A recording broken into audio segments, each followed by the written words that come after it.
Bonjour, bienvenue à toutes et à tous sur Cocotte TV, on est toujours au Computex, on est chez Gigabyte, on est dans Taipei 101 au 36e étage et on va vous faire un tour de toutes les nouveautés produits qui sont présentes chez Gigabyte et chez Aorus. Alors on commence avec le tour de la Gaming Room, donc c'est juste un endroit où on peut s'amuser avec un laptop gamer.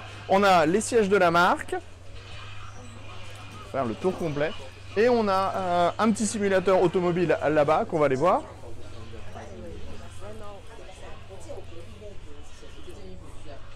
Donc de quoi s'amuser un petit peu avec 3 écrans.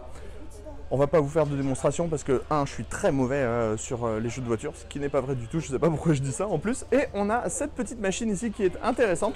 Donc en fait, on a tout simplement un PC qui est plongé dans un liquide diesélectrique. Donc ça veut dire que juste on n'aura pas en fait de court-circuit avec l'électricité qui est présente à l'intérieur. Et alors là ils ont fait un petit espace où ils ont mis de l'eau avec des poissons, mais qui en fait est séparé du liquide qui est en dessous, ce qui fait que ça fait une petite illusion d'optique et le tout est donc refroidi par le liquide et ça marche plutôt bien. Allez, on continue avec un petit tour dans un couloir magnifique.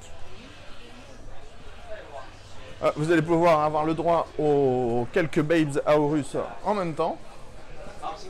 Voilà, mais Sébastien ne va pas se retourner, bien sûr.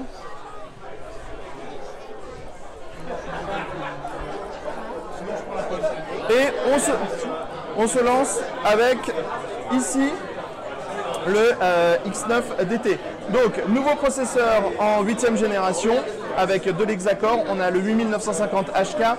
On a une dalle de 13,3 pouces en Full HD 144 Hz IPS, comme d'ailleurs sur tous les autres portables Aorus maintenant. Et on a une 1080 en carte graphique, donc plus de solution SLI et du 1080. On continue avec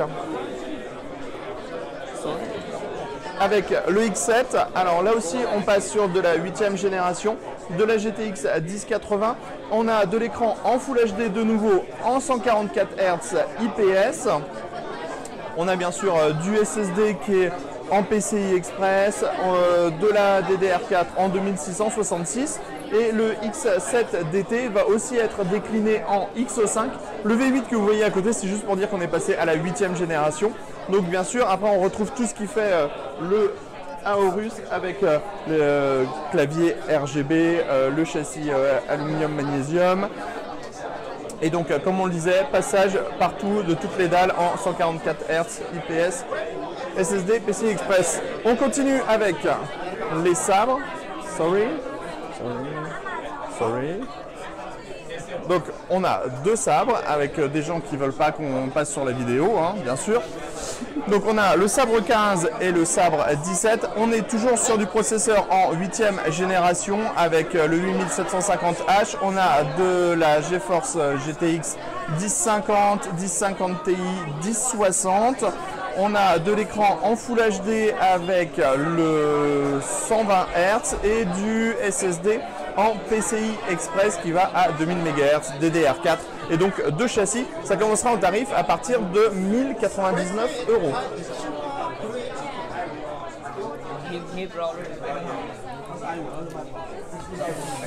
Ensuite, Aero 14, donc là aussi c'est passage en 8e génération. Pareil pour le Aero 15X, ça va être difficile de les voir, mais on va aller voir d'autres produits. Sachez que le Aero 15X, on va y revenir très prochainement puisqu'on va le tester sur cocotland.com.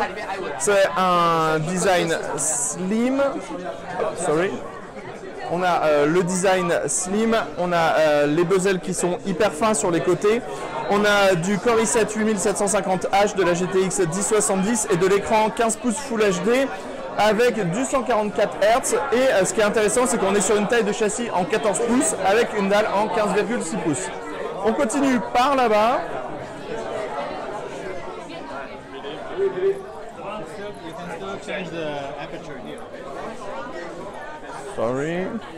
Difficilement.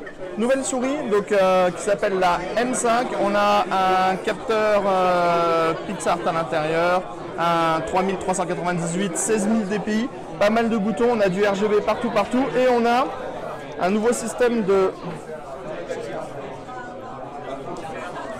d'ouverture et de lest de poids juste en dessous avec des petites masses qui sont aimantées. Et en fait, tout le poids va être vers le bas de la souris pour abaisser le centre de gravité de la souris. Et donc normalement, ça permet d'avoir une meilleure maniabilité sur la souris. On continue tout de suite avec la mémoire RGB ici. Et vous allez voir, c'est assez intéressant cette mémoire. Donc, comme vous pouvez le voir, ici on a 4 sticks. Et alors, en fait, Gigabyte va vendre son kit. C'est un kit 2 x 8 Go. Mais vous allez le voir, vous avez une barrette qui est avec de la DDR à l'intérieur et une barrette qui en fait n'a pas de DTR et qui a juste les contacteurs pour le RGB.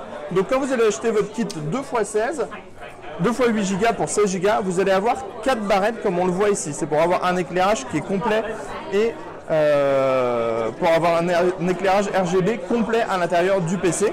Donc vous voyez, la vraie, la fausse, la vraie, et il y en a une fausse qui fonctionne. Et au niveau des fréquences, on sera sur 3200 MHz maximum. Et au niveau des tarifs, on sera à plus de 200 € pour un kit 16 Go. On va maintenant parler un petit peu de carte mère. Donc on traverse encore une fois un très long couloir. Faut savoir que Gigabyte a tout le 36e étage en fait pour présenter tous ses produits. Donc vous avez la division Pro qui va présenter les cartes mères, les SSD et les serveurs. Et ensuite on a d'autres divisions selon les endroits pour les différents produits. Hop, sorry. Thank you. Donc au niveau des cartes mères, on a 3 nouveaux modèles Z370. Donc en fait c'est des modèles qu'on connaît à peu près avec juste changement et passage avec de l'Optane en série avec un module de 32 Go qui est donc ici, qui va permettre de faire une sorte de méga gros cache avec votre système. On le voit, on a un nouveau design au niveau du radiateur avec des formes qui sont assez sympas. On a toujours le Full RGB. Donc 3 nouvelles références, la Z370 Aorus Ultra Gaming 2.0 Optane, la Z370 Aorus Ultra Gaming Wi-Fi Optane et la Z370 Aorus Gaming 7 OP. On termine avec 2 nouvelles cartes mères en AMD.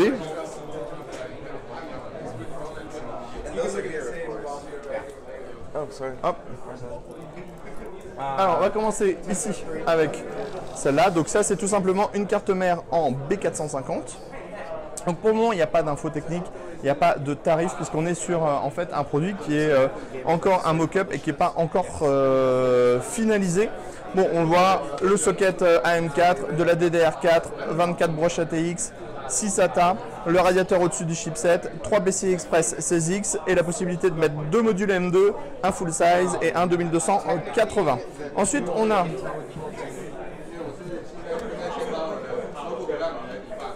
ce nouveau modèle qui va être ultra haut de gamme, qui est la nouvelle X399 Aorus Extreme, donc pour les processeurs Threadripper. Normalement, ça va être plutôt pour les Threadripper de seconde génération. Donc là, pour le moment, c'est pareil. On n'a pas de nouvelles infos techniques ou de tarifs sur cette carte mère. Par contre, on voit qu'au niveau de l'équipement, alors on a du radiateur qui est fait avec de l'ailette en aluminium et du caloduc. On a 8 DDR4. Le socket absolument énorme pour les processeurs M2 Threadripper. On a ici les ports M2 avec le refroidissement intégré, 4 PCI Express, les renforcements, une puce sabre, bref, du haut de gamme. Je crois que nous en avons terminé de notre tour chez Gigabyte et on vous dit à très bientôt sur Code TV, sur Cogotland pour des prochaines vidéos.